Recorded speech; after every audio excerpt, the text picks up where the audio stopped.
दोस्तों, हम कोई भी काम करते हैं, पढ़ाई कर रहे हैं तो नौकरी के लिए टेंशन है, बिजनेस कर रहे हैं तो हमारा ये बिजनेस चलेगा कि नहीं चलेगा। दिमाग में अजीब तरह की उलझन बनी रहती है और हम सफलता और असफलता के बीच में झूलते रहते हैं और हमारा ये मन कहता है कि हम सफल होंगे कि नहीं सफल होंगे। तो इस तरह के विचार अगर आपके मन में आ रहे हैं तो हमारे शास्त्रों में बहुत सी बातें लिखी गई हैं, उनसे हम प्रेरणा लेकर के हम अपनी असफलता को सफलता में परिवर्तित कर सकते हैं। देखिए, लक्ष्य बहुत अगर आपने मुश्किल चुना है तो भाई स्वाभाविक है कि उसमें असफलता मिलने की संभावना बनी रहेगी। तो जिस काम की शुरुआत में ही असफल होने का भय अगर बना है आपको, तो वह काम और मुश्किल लगने लगता है। तो आप एक कहानी है, जैसे मान लीजिए भगवत गीता में कहा गया कि जब महाभारत युद्ध शुरू होने से पहले जो क्या थे, अर्जुन भ्रम में फंसे हुए थे। वो गलत और सही को नहीं समझ पा रहे थे। तब उस समय श्री कृष्ण ने अर्जुन से कहा था कि किसी भी स्थिति में हमें भ्रम में नहीं फंसना चाहिए। अगर हम भ्रम में फंसे रहेंगे तो सफलता मिलना संभव नहीं है। तो भगवान श्री कृष्ण ने अर्जुन का भ्रम दूर करने के लिए श्री कृष्ण ने गीता का उपदेश दिया था और उनकी बातें सुनकर अर्जुन के सारे भ्रम दूर हो गए थे और फिर वो युद्ध के लिए तैयार हो गए थे। तो अगर जीवन में सफल होना चाहते हैं तो सबसे पहले हमें अपने सारे भ्रम दूर कर देना चाहिए। भ्रम के साथ काम करेंगे तो कभी भी जीवन में सफल नहीं हो पाएंगे। यानी आप हमेशा सकारात्मक सोचिए, नकारात्मक बातों की तरफ आपका दिमाग नहीं जाना चाहिए। तो सब सफलता पाने के लिए सबसे पहली कंडीशन यही है कि आप पॉजिटिव बने। जिस लक्ष्य को आपको पाना है, मान लीजिए आपको सर्विस की तैयारी कर रहे हैं और आप उसको अचीव करना चाहते हैं या अपने बिजनेस को, तो सबसे पहले क्या है, आप अपने अंदर आत्मविश्वास को जगाइए कि हाँ, मैं कर सकता हूँ। अगर काम करने से पहले ही आपका आत्मविश्वास कमजोर हो जाएगा तो सफलता हाथ से निकल जाएगी। इसलिए आत्मविश्वास कमजोर न होने दें और खुद पर जो है भरोसा रखें। देखिए, रामायण में हनुमान, अंगद, जामवंत, वानर सेना को मालूम हो गया था कि देवी सीता समुद्र पार रावण की लंका में है। इस बात की सच्चाई जानने के लिए किसी को तो लंका जाना ही था। तो उस समय अंगद ने कहा कि मैं समुद्र पार करके लंका तो जा सकता हूँ, लेकिन मैं वापस आ पाऊंगा इसमें मुझे संदेह है। यहाँ अंगद ने आत्मविश्वास की कमी दिखाई दी और लंका जाने से मना कर दिया। इसके बाद जामवंत ने हनुमान जी को उनकी शक्तियां याद दिलाई और लंका जाने के लिए प्रेरित किया।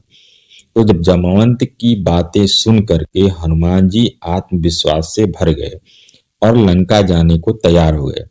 बाद में हनुमान जी इतने मुश्किल काम को क्या किए, अपने आत्मविश्वास से उन्होंने उस काम को कर दिया। दोस्तों, अगर आपको ये वीडियो पसंद आ रही हो तो कृपया चैनल को सब्सक्राइब करें और एक लाइक करें, इससे हमको भी वीडियो बनाने के लिए मोटिवेशन मिलता है। तीसरी बात अब आते हैं कि अगर हम जीवन में बार बार असफल हो जाए तो कोई बात नहीं, हमें उन्हीं असफलताओं से सीख लेनी चाहिए कि हमने ऐसी क्या कमी थी, हमने ऐसी कौन सी गलती की जिससे हम असफल हो गए। तो हम असफल हुए तो हमको निराश नहीं होना चाहिए और असफलता से सीख लेकर के हमको आगे बढ़ना चाहिए और किसी भी स्थिति में धैर्य और धर्म नहीं छोड़ना चाहिए, तभी हमें सफलता मिले। भारत की कथा हम देखते हैं जिसमें युधिष्ठिर जुआ खेलते हैं, ये उनकी बुरी आदत थी और इसी आदत की वजह से युधिष्ठिर जो थे दुर्योधन और शकुनी से सब कुछ हार गए। अपने भाइयों और द्रौपदी को भी दांव पर लगा दिया और उन्हें भी हार गए। तो युधिष्ठिर ने अपनी असफलता को स्वीकार किया और इससे सीख लेकर के वो आगे बढ़े। इतना कुछ होने के बाद भी युधिष्ठिर ने धैर्य और धर्म नहीं छोड़ा।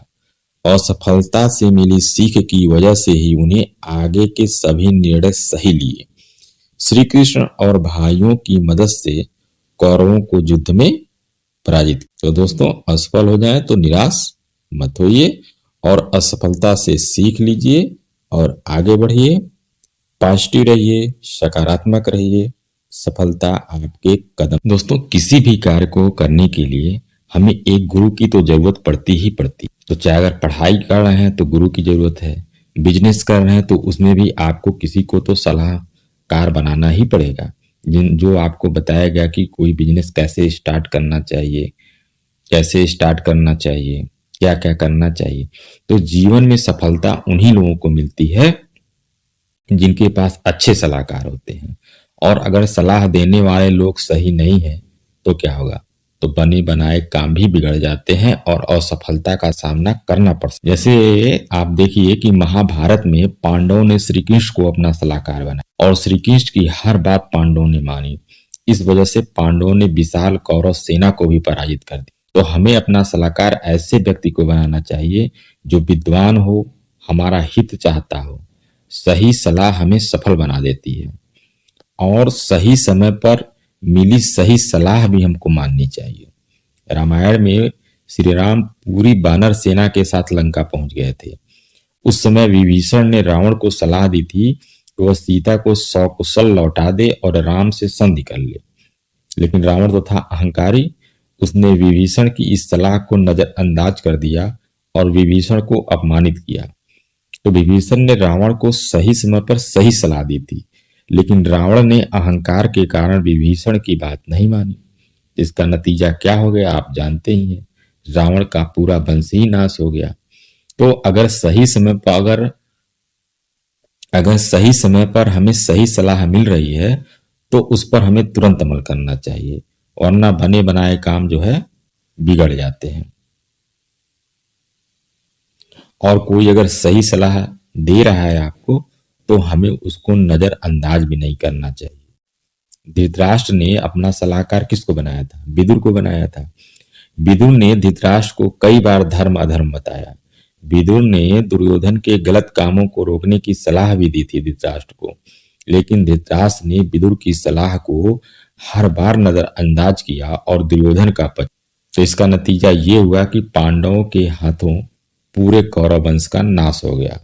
तो जो लोग धर्म अधर्म जानते हैं, जिनकी नीयत अच्छी होती है, जो लोग हमेशा सही सलाह देते हैं, जो लोग हमेशा सही सलाह देते हैं, उन लोगों की बातें नजरअंदाज नहीं करना चाहिए। दोस्तों, कुछ लोग जो है अपनी असफलता का ठीकरा अपने भाग्य पर फोड़ते हैं और ऐसा कहते हुए आप सुने होंगे कि कहते हैं कि ईश्वर ने हमारी किस्मत में लिखा ही नहीं है, हम ये नौकरी नहीं पा सकते, हमारा भाग्य अच्छा नहीं है। तो दोस्तों, जो भाग्य होता है वो आपके कर्म से बनता है। आप कड़ी परिश्रम करिए और अच्छे डायरेक्शन में मेहनत करिए तो सफलता आपको अवश्य मिलेगी। तो दोस्तों, ये वीडियो आपको कैसे लगी कमेंट में अवश्य बताइएगा और अगर हमारे चैनल पर नए आए हैं तो हमारे चैनल को सब्सक्राइब करें। इसी तरह की वीडियो आपको हमारे चैनल पर मिलेगी।